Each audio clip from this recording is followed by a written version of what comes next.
Why, hello there, everyone. It's Joe, it's Mike, buildassetsonline.com. We're here coming at you with another episode. And the title of this episode was actually going to be very different than what the title of it is now. And what was the original title going to be, Mike? It was we were gonna pick a bad niche to drop ship.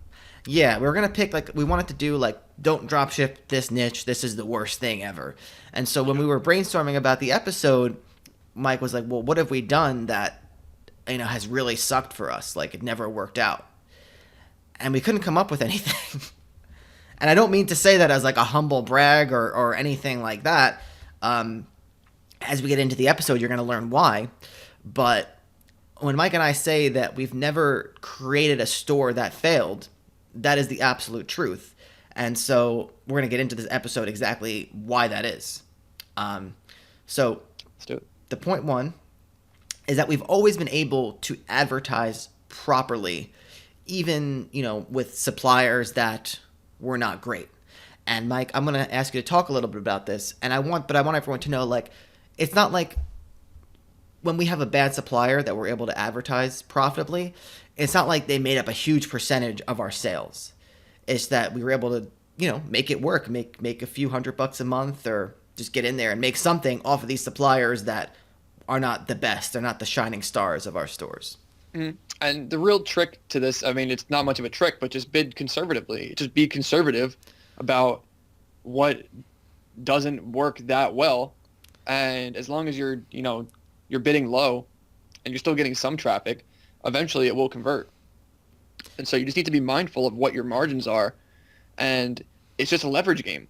So if you're going to make $300 on a sale and you're only bidding, 10 cents, 15 cents, the odds of you being profitable by the time someone does come around and make a sale on that is pretty high. And so it doesn't cost you anything to keep these products up. And you never know what's going to happen in the future, honestly. There may be a change to where they adjust their pricing and now it's better for you, or they kind of kick a bunch of people out because they're not following the map policy, or they instate a map policy even. Yeah. And it works out in your favor. And it can go the other way. It can go, to where you're making a lot of money with someone and they make a change and it makes things go downhill. And that's happened to us. But again, you just need to still take action on it, and you can still run ads to it. But as long as you're conservative and you're leveraging the profit margin that you have, you'll most likely be successful with it.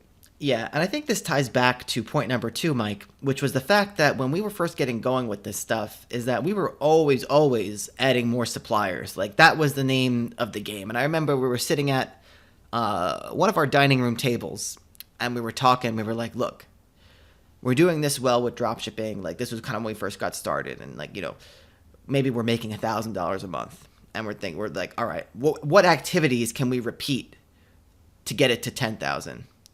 And then the conclusion we came up with, because especially since we didn't really know anything else, you weren't as good at advertising back then. We didn't even really know what SEO was. The conclusion we just came to was like, all right, we have a few inputs here. We have adding suppliers. We have making new stores. And we have, like, spending more on ads. So we just picked out of those three things, let's just add as many suppliers as possible. When did we have this conversation? It was many years ago. I think it was at the dining room table at our parents' house. And yeah. How many stores did we have at that point? Like, Was that before we made the second store? I think it was in the midst of the second store. Like, Oh, okay. it was before we really decided to, go full. We had an idea of that's what we wanted to do with the second store, but what happened was I think we kind of determined that we wanted to do that already, but our supplier list was still kind of limited in scope. And then we decided, like, all right, let's just get as many as possible. Like, let's just go with it. And I think that's what we did. And I think that was important to what you said before, was because the more you have, the more leverage you have to make those conservative bids. And then, it's not going to make you $1 million in sales a month, but, a few extra $100 profits, nothing to sneeze at, Mike. And on top of that, there could be certain pieces of information that you can extract from, like, small success that lead to big success. So for example, if you acquire a supplier and they're not that great, they have a lot of competition, and say you list like they have like 1,000 products, and you list them all and you kind of bid on them conservatively, and some start to, some sales squeak through for a particular like product type, then you could say, oh, okay, people seem to be willing to buy this type of product type off of my website, but maybe this particular supplier, their margins aren't good, or they have competitors or map and stuff like that. Then you can go and you can just find more of that product type, and it's more than likely you're going to find a couple suppliers that have good margins that you can get like some exclusivity with, quote unquote, and sort of be one of the few people that are selling them. And that's when it can lead to a lot of money. Yeah, the way I visualize what you're saying there, Mike, is it's almost like the branches of a tree. The tree starts out and it starts growing up from the ground, and then you get a bunch of suppliers, and that's kind of the stump of the, well, it's not really a stump, but it's the first sprout of the tree. And then, you know what, maybe the tree grows a little branch, and that's like a product category. Like you said, you sold one of these products from the suppliers that you have. Maybe you're not doing that well with them, but these products seem to sell on your website. And then you say, all right, that branch is doing well. So then you start to make the branch grow like 5 to 10 other branches. And then it goes outward and outward and outward as you get more suppliers and more product types. It's a very fractal process. Yeah, that's what I was going to say, but I didn't know if the audience would. Yeah, they have Google. They can. Yeah, and I also didn't know if that was appropriate, so that's why I said a tree. Like I wasn't sure if fractal applied there. But anyway, and point number 3 I wanted to touch on, and again, it all relates back to point number 2, was that we're always getting more suppliers, is that you can get long tail SEO sales without doing long tail SEO, like on purpose. Just the very nature of listing more products, like say the way you list it, like if you happen to have something in there where you list like a model number or something of like a weird product that maybe everyone else is selling it, but maybe no one else listed the model number. And I wouldn't spend your time going out there to try and do this stuff on purpose, but it has happened. And, it just adds a little bit of incremental revenue. And we've had, people that we know have made big sales from this kind of stuff inadvertently before they even launched their store. Just the very nature of having products out there without a lot of competition SEO-wise, whether you're doing it on purpose or not, you can get that organic traffic and make a sale. So it doesn't work against you. Just, just by adding more suppliers, it works in a lot of different ways. Mm-hmm. And so I think really this might end up being a short episode, but... Well, there's a third thing I want to touch upon, and that's... Touch it. So that's, we put ourselves in positions to not be able to fail.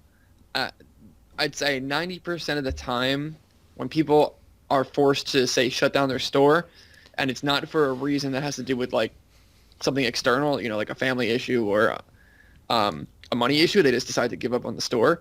It's because they put themselves in a position where they can't continue to branch out. Yeah. Is that ever a legitimate position, Mike? Because I feel like they're not in a position to branch out. I'd say the answer is no, but there's a certain point where, say, if you make a store like super super niche down, like Joe's Unicycles, and you can't these unicycles aren't working out too good. You can't get in with good suppliers, or it's just not a good industry. Do you decide, okay, maybe I'll start selling skateboards on Joe's Unicycles now? Like, you can say, screw it, I don't care about that the domain name says unicycles, and keep listing whatever. Yeah. And you put sofas on there, like, see people buy it, who cares? But I wouldn't do that. I would just make a new store, and I would consider that a failed store. But that's like, you can get away with not doing it, but yeah, for sure we've done stuff like that and seen success with it, where our domain name might have not been the best for the product types we were selling, but we were able to branch out in a reasonable way. Reasonable. I think a lot of people might.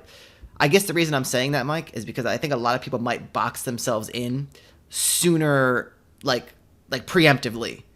Like the Joe's Unicycles example you gave is very, very specific, but I think even people who are beginners like they might be overly concerned with like their brand image or something just out of the Yeah, gate that happens. when they shouldn't be. Yeah, I So don't even know what. Yeah, they have no. You have no idea of like what people care about or not. yeah, Yeah, and that's true. I don't want someone to say, "Oh, my name is bad. I got to stop." I would say test the limits. You'd be probably very yeah, surprised. or just change the name. Like just don't shut Yeah, down your store. Just point the store at a different domain. yeah. You know. So that's about it for any other words, Mike? Or should we wrap this one up? You have no words left? How are we going to shoot another episode after this? He's not. For those watching on the camera, his lips are sealed, guys. He's not saying anything else. So I'm gonna have to take us out of here. Joe and Mike, buildassetsonline.com, signing out. If you want to work with us one-on-one at a very reasonable price, buildassetsonline.com/membership. You can join our private Discord there. Buildassetsonline.com/playbook. That's where you can grab our free course, and you can learn how we recommend you structure your online business portfolio. So that's about it, guys. This is Joe saying goodbye, and take it easy from Mike since he's not talking. So peace out.